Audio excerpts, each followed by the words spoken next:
Welcome back to another Tools Tuesday. I'm John from dumbestdnd.com, and today we're taking a look at another DM tool, this one more about world building. So if you've ever encountered a case where I need to generate a city, potentially not using a standard campaign location like the Forgotten Realms or Greyhawk, or maybe you just want to add a city in between, but you don't really know how to go about doing that. Well, thankfully, there is a medieval fantasy generator that's extremely easy to use, and honestly, it's a great tool. This is Whatabou's Medieval Fantasy City Generator, and this is Oleg Dolya. So, diving a bit further into the work that they've done, this is a part of the ProcGen Arena. So, if you're not sure what this is, I'll go ahead and link to it in the description. But there are so many different generators, and we're only going to cover the city generator today. But immediately, as soon as we generate this, we get the city of Wolfwood. In here, you can see that there's a main road that kind of dips out. There's a castle in the military district, and we have the White Wall and the docks. So looks like this is likely a coast, a harbor. And then further in, different areas of town, you have the roads that are in here. But if you don't want something on the coast, you can click Menu, New City, and it generates an entirely new one immediately. So all procedurally generated. And we have Grimrise Field. So maybe this has a cemetery somewhere in town. It's infested with undead. You have the castle back here, as always, and there are several roads leading in and out, along with looks like a river that kind of goes through the area. Now, let's say we want to continue with Grimrise Field. You can right-click, and you can start to warp things a little bit, too. And so when you do that, you'll get this green overlay that starts to highlight the different nodes that are connected. So these are the roads that are in between. If I grab this and I move it, you'll see that the entire city starts to shift. So if I want to make this a bit more of a town square, right,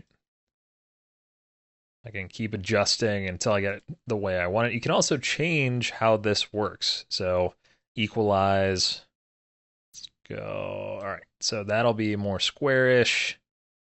Let's change this to drag this node down to a pentagon.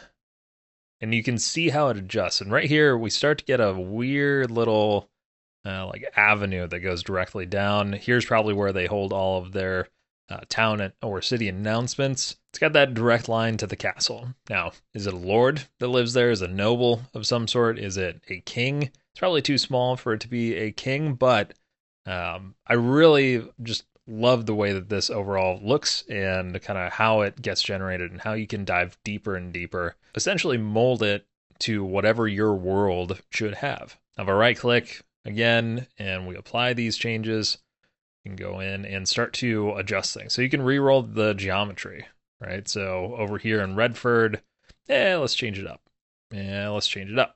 Let's change it up. So you can keep doing this until you get a procedurally generated grouping that you like. Now, let's say that you don't actually like the color layout. You can change that as well. So there are presets that you can go in here and try out. So we have a nicer colored one here. We have modern. Yeah, this does look like a Google map, so that's fun. We have black and white, classic, so you could export this and then print it. Speaking of, you can export as PNG, SVG, or JSON. Now, if you export with JSON, you can also use the city viewer. And so this will give you a 3D render of the city that you've procedurally generated. A little more intense, but it allows you to get a feel for what the world actually looks and feels like. And then from there, it's all about generating what is inside the walls or what is inside the perimeter of that city. All right, but say you're in here and you don't actually like some of the things that are created for Old Town. Like, it's okay. If we want to re-roll the name for the town, we can come in here and do so. So now it's Old Church, Candlebark, High Market, Deephold. Let's readjust the districts. So Old Deephold. That's a pretty good name. Smithsford and Greenbridge. Now we have Farbridge and Elmbridge. A lot of different bridges in here. We'll change the town name again to Fairy Rock.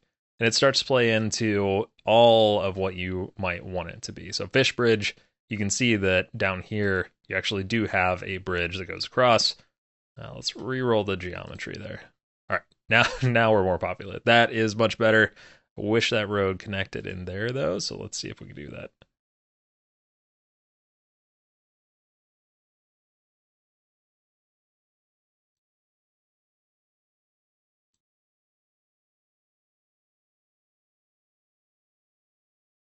All right, so with displace, we're getting closer. Maybe this is a bridge and just goes over top. All right, perfect. That is exactly what I was looking for. So you now have this avenue that goes through. You have some space around the castle. Yep. All right, this is looking pretty good. I like the way this is. There's some farmland out here. I'm gonna change the name again. Not digging Fairy Rock. Old Church Candlebark Market. Dawnwater. Yes. All right. Perfect. The best part is you now also have a permalink, and so you have a direct link to this map. I'll toss that in the description as well. But if I add a new tab, it goes straight to Dawnwater. So pretty awesome. You can stash this away in your campaigns. You can send it out and let people know, like, hey, we're gonna go to Dawnwater this upcoming week, and so where do you want to go? One last bit, you can get even more detailed and zoom in on a section. So you can see in here, you have Wine Heath. You can start to adjust the different bits very directly. So re-rolling the geometry a little more. You can add landmarks in here. So if we say, this is where the butcher lives, okay? So now we see that landmark exists. Zoom out. So if you're liking how it looks, you can be done. You can continue though. Like there are so many different options in here. Let's take the outlines off of these things. Buildings don't care. Actually, I do. I care a lot about the outlines of these. Otherwise, how do you know? How do you know what's going on there? This buildings tab ends up being pretty interesting because you can hide all of the buildings. You can show a very complex layout that's very Tetris-like, or the lots. I've been playing a lot of Manor Lords lately, so lots to me makes a lot more sense. You also have block. This is such a good tool. I normally don't get this excited about tools, but it is extremely nice. You can even show trees. You can show alleyway. Oh my goodness. It just gets better and better. Ridiculous. Then, all these farm fields. Good gravy. Okay. Yeah, this is the last city generator that you need. I don't think you need to go any further. This is so detailed. It's all procedurally generated.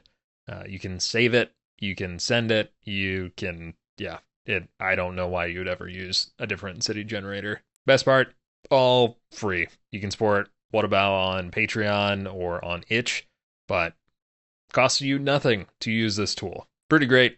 100% recommend this, and I can't say enough. Like, I am still finding little bits in this city generator that blow me away.